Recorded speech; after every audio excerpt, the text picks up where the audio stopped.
Hey everyone, it's Andre Luck here to share my video for this week where I'm going to talk through and recap the B2B revenue framework that I've covered over the past few weeks. So in this video, I'm going to talk through the 4 different stages of that framework. I'm going to talk through the metrics that you can measure to make sure that you're seeing success through this process, and then how you can leverage technology, AI to really accelerate and get the best results out of all the things that you're working on. So with any initiative, with any campaign that you're looking to launch, it all starts with buy-in from your executives and at the top. So aligning it to high level business goals and outcomes that you're looking to achieve. So understanding what that is, getting their buy-in on the front end, because then they can allocate and deploy the resources to make sure that you see success.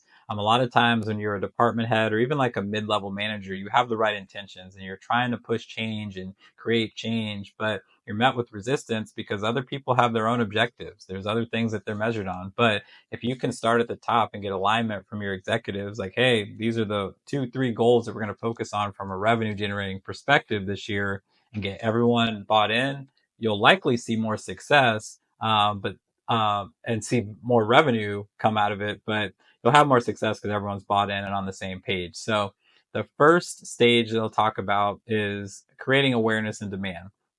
The good thing again as a sports team is there's a lot of there's already awareness in your product, and so I talked a lot about that. But now you're trying to get people interested in actually buying your product, and particularly the business community. And a stat I share a lot that I love really to reset our framework and our mindset is 95% of the accounts that you're looking to go after are not in market to buy. So again, if we're going out with a buy our product now message, out of 100 accounts, only 5 may be in market, but they may not even be interested in your product. They're just in market for a solution like yours. So we want to make sure at this stage we're addressing a problem and a pain point that similar people have, so that they are at least more interested, or they're aware of the problems that we solve. So when they move in market, they think of us, because a lot of times buyers will start with a short list of like 2 to 3 vendors that they're considering.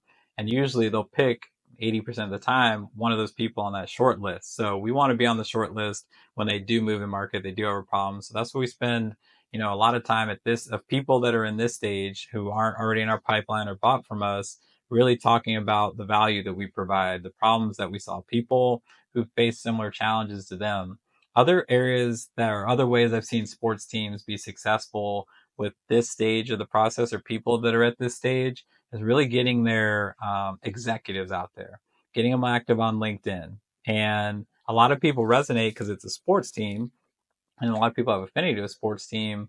But when they share from a business perspective, the goals, the outcomes that you're looking to achieve, lessons that they're learning, or customers that they talk to, so getting them active on LinkedIn, like that gets a ton of engagement and gives air cover for your sales team out in the community, going to networking events, going to chamber events, things like that, and really telling your story. Like that's a way to get people who maybe weren't interested in your product to humanize the brand a little bit behind some of your executives, and get them interested in what it is that you're buying. Like I've seen that a lot. Even myself, I'm like, oh, I never would have thought to buy that, but that executive, she seems cool. He seems like they're really passionate about what they're doing. Like I'm intrigued now.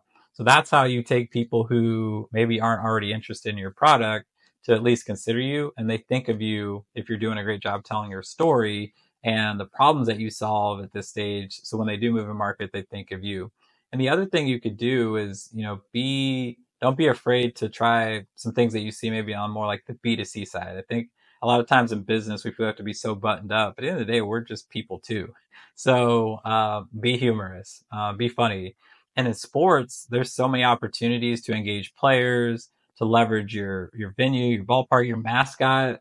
People go nuts over mascots. So there's so many ways that we could leverage the assets that we have that people are just naturally attracted to, and not feel like we have to be so buttoned up and talk business like all the time. So that's a good opportunity at this stage to really get people to stop the scroll, pay attention to us, that maybe wouldn't have typically tuned in from a B2B perspective. So now you got people aware of you, they're somewhat interested in your product, or they have a problem that you solve. Now we want to make sure that we get those people and we get them into the pipeline. So for me, Pipeline is when you get people to the stage where they want to meet with your sales team. They've agreed, they've scheduled a meeting. That's what I consider pipeline. So a lot of times, organizations, not even in sports, but definitely in sports, they don't realize like this is really the problem that's keeping them from generating the revenue that they want. A lot of times they think, well, the sales team is just not good enough. They're not closing enough deals. The marketing's not doing a good job with their marketing content, or we need to get new executives in and clear house. A lot of times it's just we're not creating enough pipeline to get us to our goals, or maybe we set unrealistic goals. But let's say your target is $1 million. Like you need to have 4x the coverage on that in your pipeline. So that means you need to have $4 million of potential business to come through, because not all of it's going to come through. So you want to make sure that you're covered from that standpoint. You got enough that's at least going to get you. And if your goal is $1 million, that's a lot of pipeline to create. So that means you got to be active. You got to be out there. You have to book a lot of meetings. You got to get a lot of the right people into market for you. So there's a lot of alignment and strategy that goes into this process. So you're typically at this stage trying to get people to your website. Again, not trying to get them by, maybe just learn more, fill out a form, meet with your sales team. So make that process, easy and simple.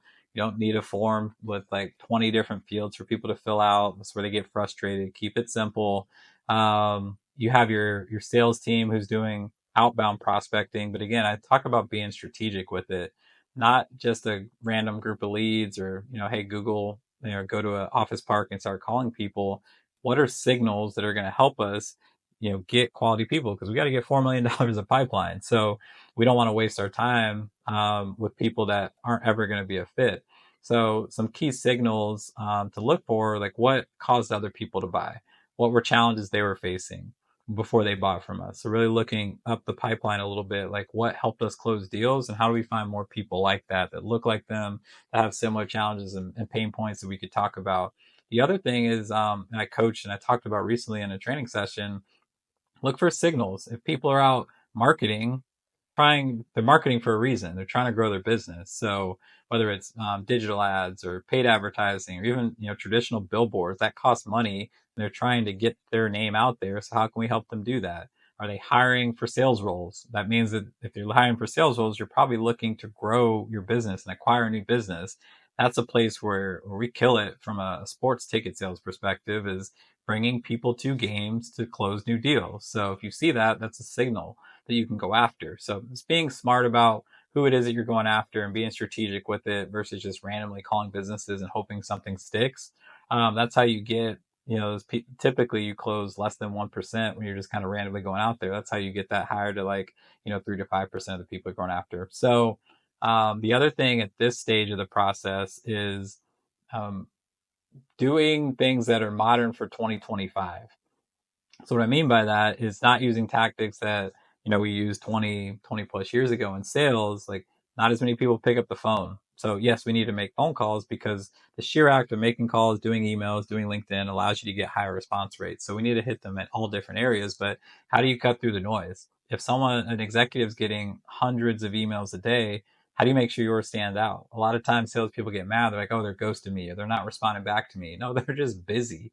So how do you make sure that you're doing things that help you stand out? So being relevant with your messaging, talking specifically to the persona that it is you're reaching out to, not hitting them with a generic "we work with business" message, but actually thinking, all right, this is a VP of sales in a manufacturing company, or this is the president of a small business here in my local community. Like, what are pain points and challenges that are going to resonate with them that you could hit on that are going to help you stand out and cut through the noise? Using video in your prospecting and outreach, that humanizes the process again and allows them to see, all right, this person's genuine and a real person. Like that's a good way to cut through the noise and potentially get more meetings booked. Like we're just trying to get more people in our pipeline so we can hit those aggressive targets that we're looking to go after. So now you got people in the pipeline. This is what salespeople get most excited about, is closing new sales. So got a lot of engagement from these videos, from these posts that I did on LinkedIn, because I talked a lot about not just closing sales, but how do you close six-figure deals?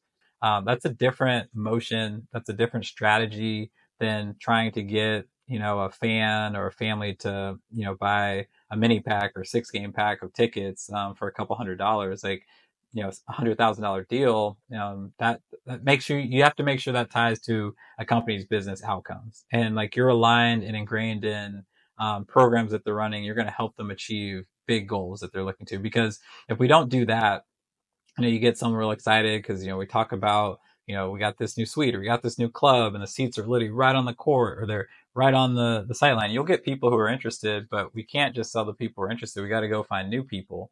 So when that executive or that person you're working with brings it to their CFO, they're like, so we're just buying tickets just because to have fun at sports games. Like, how is this gonna, like, what's the ROI we're getting out of it? So we have to talk about that. We got to understand the challenges that they're facing. We got to understand the pain points that they're going through. And so a good way to do that is through discovery and having a structured process in your discovery process. So not just getting in meetings with people and just like, hey, just winging it. And then you start talking about, the products, the features, the benefits, the new all-inclusive club that you rolled out.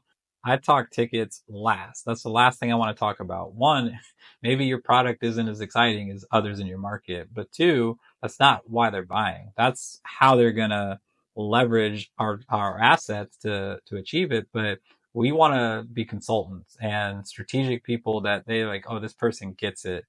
They understand that, our new acquisition is down 20%. And that's what I talked about. So I'm really trying to, go get new business. Or they realize that we have a high churn rate out of our current clients. And you've been able to help people with that problem. Like, those are the things that we want to talk about and figure out and understand, like, is there even a fit here? We're not pushing a product to people that don't even have a fit or a need. Is this a top priority of theirs? What are their priorities and goals for the next quarter and year? Like, those are things you want to find out through your discovery so that you can present the right product and the right solution that's going to help you get to a close at the end of the deal. So having a structured discovery process, that's not a weakness, that you have this laid out and like you follow a structure and a process. Like, that is what the best salespeople do, is they have it clearly defined and they know it's not always going to go linear exactly how they want to, but they're prepped and ready for making sure that they hit all the different parts that they want to before they present a solution. They set the meeting up with an agenda. They have clear next steps at the end of the conversation. So really defining what that looks like. And then after the sale, making sure that you present a proposal that's focused around business cases and business use cases, not just pictures of the team and sight lines from these certain seats in the ballpark and a video of the club. Like, that's all great. That's like after the fact. Like, once you've defined, here are the objectives that we're looking to achieve, and here's how we're going to help you do it, and here's why I think 4 seats work for you, and here's how I think you can use 81 games in baseball, and like breaking it down like that in your proposals, because I'm assuming that this is just going to get forwarded on to the executives for approval. So if they weren't in the meeting, I want to make sure that I'm setting myself up and I'm setting my champion up for success. So I'm going to make sure I build a proposal that really helps them walk through and tell the ROI story. And one thing to just add to it is maybe put a video with the proposal too, so that if someone wasn't in the meeting, you do a quick 2-3 minute video, and they can be like, okay, I get why that we're looking at this, and now they can have a more educated decision to make versus you just want to buy sports tickets because you're a big XYZ team fan.